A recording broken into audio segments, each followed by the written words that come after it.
What up, YouTube? My name is Charisse. Welcome to RyceTV. Glad that you're here. So let's talk about Ghostbusters, the most hated movie of our time before it was released in theaters. I watched it this weekend and I have to say that it's very enjoyable. Yes, it had its issues. One issue that I found as a filmmaker was in its editing. One part of one scene was blurry, and trust me, it wasn't just for the effect. Also, there were parts of the movie that had continuity issues, meaning that there was something in one scene that wasn't there in the other. My second issue was the constant physics jargon, and there was no one there to tell them, hey, speak English or dumb it down. I mean, this group consists of 3 scientists, and I understood that they would speak like physicists among themselves. But when you add Leslie Jones's character, who is not a scientist within the conversation, then the conversation should have dumbed down to a point where the average person would understand. Like, there was this one scene where Leslie's character was just nodding her head as if she was a bobblehead. All the while, she had an expression on her face that said that she had no idea what these women were saying. I mean, I could literally hear the bonus round of CinemaSins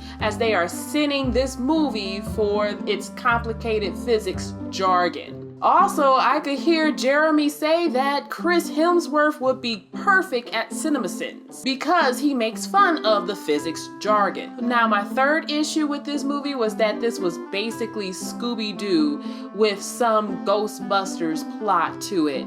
It just had no dog, and it was an all-women's cast, and it had the Ghostbusters title. Also, the ghost can somehow die, which I didn't understand how, but, you know, movie.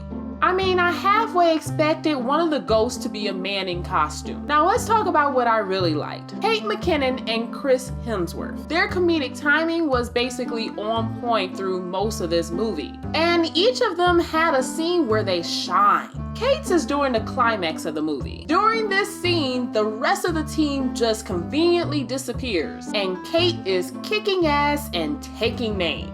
And make sure that you stay for the end credits, just to see Chris give Magic Mike a run for its money. However, I couldn't help but think I was watching the outtakes for Thor or the Avengers. Now, the original cast of Ghostbusters do appear in this movie, and seeing them together without Egon made me mourn Egon's death again, just like I thought it would. However, their cameos have rubbed people the wrong way. I heard 2 YouTubers call the cameos disrespectful, and I heard one YouTuber who is Andre the Black Nerd, and you know how much I admire him.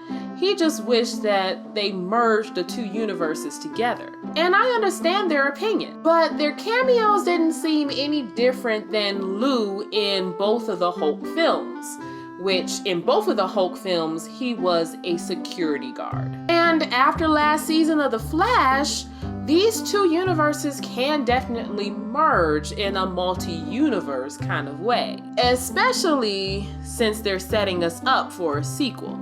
All in all, I found this movie enjoyable, and I recommend that you see it in theaters once.